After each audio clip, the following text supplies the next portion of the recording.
उनकी समस्याओं का हल हो जाए। तो वहीं ये भी देखने को मिल रहा है कि मुख्यमंत्री योगी आदित्यनाथ की तरफ से तमाम सारी घोषणाएं भी की जा रही है तमाम कर्मचारियों के लिए, शिक्षकों के लिए, लेकिन इस बीच में न जाने क्यों शिक्षा मित्रों के लिए कुछ खास निकलकर सामने नहीं आ पा रहा है, जिस वजह से कहीं ना कहीं उत्तर प्रदेश के शिक्षा मित्रों के बीच में बेहद ही नाराजगी देखने को मिल रही है। जब भी संगठन का कोई भी पदाधिकारी मुलाकात करता है शासन प्रशासन के अधिकारियों से, मंत्रियों से, तब उन अधिकारियों और मंत्रियों को यहाँ तक कि मुख्यमंत्री योगी आदित्यनाथ का ये कहना होता है कि हम कुछ ऐसी सकारात्मक रणनीति बना रहे हैं, कुछ ऐसी सकारात्मक पहल करने जा रहे हैं जिससे कि उत्तर प्रदेश के शिक्षा मित्रों को कहीं दर दर भटकना ना पड़े और अब आगे उन्हें इस तरह की समस्याएं ना आए। लेकिन यहीं पर उत्तर प्रदेश के शिक्षा मित्र ये भी कहते हुए नजर आए कि हम पिछले कई सालों से लगातार संघर्ष कर रहे हैं, इस बीच में तमाम साथियों ने अपनी जान को भी गंवा दिया है। आखिर कब मुख्यमंत्री योगी आदित्यनाथ उनकी समस्याओं का हल करेंगे? इस तरह से तो समय बढ़ता हुआ चला जा रहा है और उत्तर प्रदेश के शिक्षा मित्रों की समस्याएं बढ़ रही हैं और दिन ब दिन वो काफी ज्यादा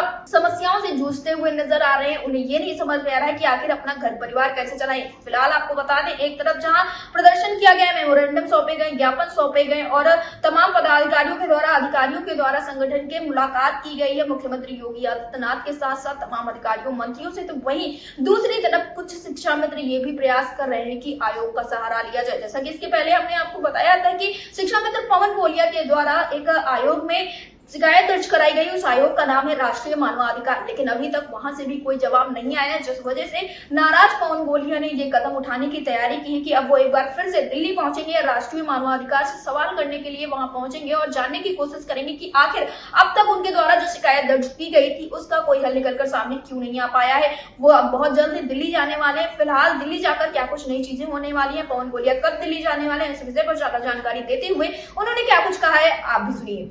पवन जी, आपका हमारे चैनल अटल टीवी पे बहुत बहुत स्वागत है।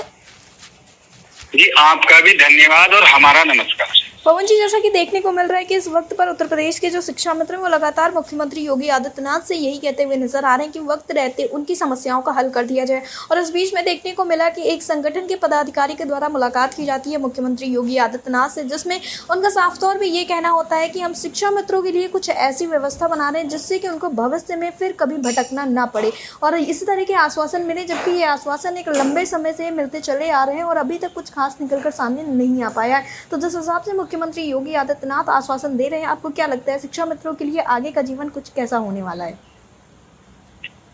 देखिए, हमको आशा और उम्मीद है कि जिस आपातकालीन आपदा से शिक्षा मित्र गुजर रहे हैं जी। और नियमित असमय मृत्यु के शिकार हो रहे हैं और बीमारी के शिकार हो रहे हैं जी, तो ये जो राज्य सरकार की नैतिक जिम्मेदारी थी जी, उसको समय रहते निभानी चाहिए, जो निभाई नहीं गई जी।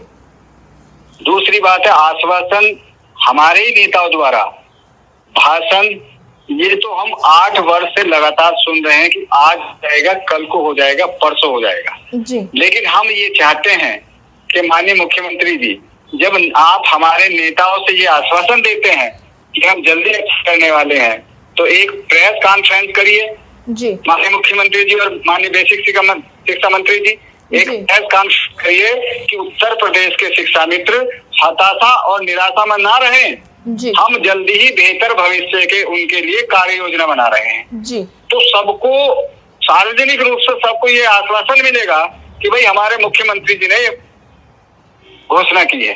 अब आप नेताओं से मिलकर क्या कहते हैं और नेता हमसे क्या कहते हैं, ये अविश्वसनीय बात है, इस पर बहुत ज्यादा हम विश्वास नहीं कर सकते और ये लंबे समय से एक प्रक्रिया है जी। आपके और हमारे विश्वास का मामला है जी। तो जो संवैधानिक संस्थाएं हैं, जो अधिकारी हैं, जो अधिकारीगण हैं, वो प्रेस कॉन्फ्रेंस करिए कि शिक्षा मित्रों की जो स्थिति है बहुत ही अति संवेदनशील है और ये कोई भी हताशा, निराशा, दुखी, पीड़ित ना रहें।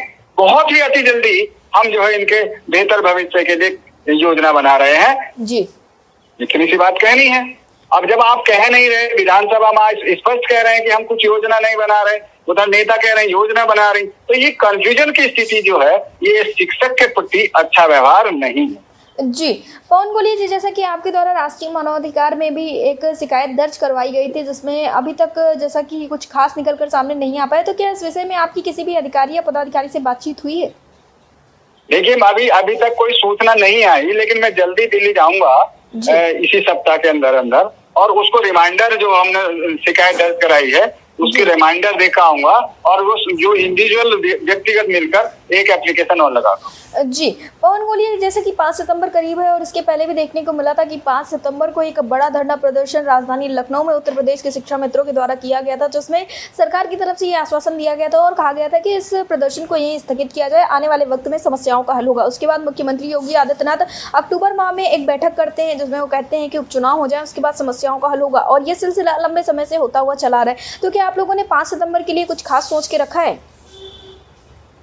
देखिए, मैं आपसे ये अवगत करा दूं जी कि धरना प्रदर्शन ज्ञापन मेमोरेंडम वे लोग देते हैं अपनी राज्य सरकार को, प्रशासनिक अधिकारी को अपनी समस्या से अवगत कराना जी लेकिन हमारी समस्या राज्य सरकार भली भांति जानती है। जी तो ये धरना प्रदर्शन उत्तर प्रदेश में सबसे ज्यादा शिक्षा मित्र कर चुके हैं। जी अब ये बहुत हताशा और निराशा में जी इनके पास कोई रास्ता नहीं है, या तो कानून का रास्ता बचा है जी या फिर दुखी और पीड़ित रहने का रास्ता है, क्योंकि राज्य सरकार के और हमारे जो बीच की जो दूरियां हैं वो अविश्वसनीय हो गई।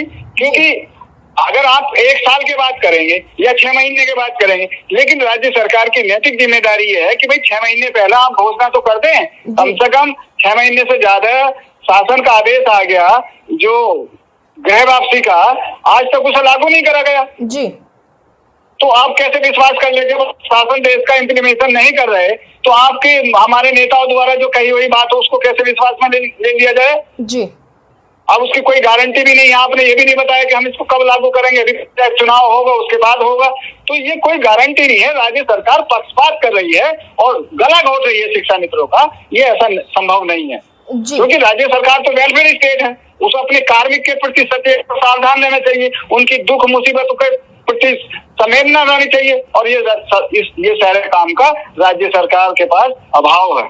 जी पवन गोलिया जी, टीवी से जुड़ने के लिए धन्यवाद। जी धन्यवाद और हमारा नमस्कार।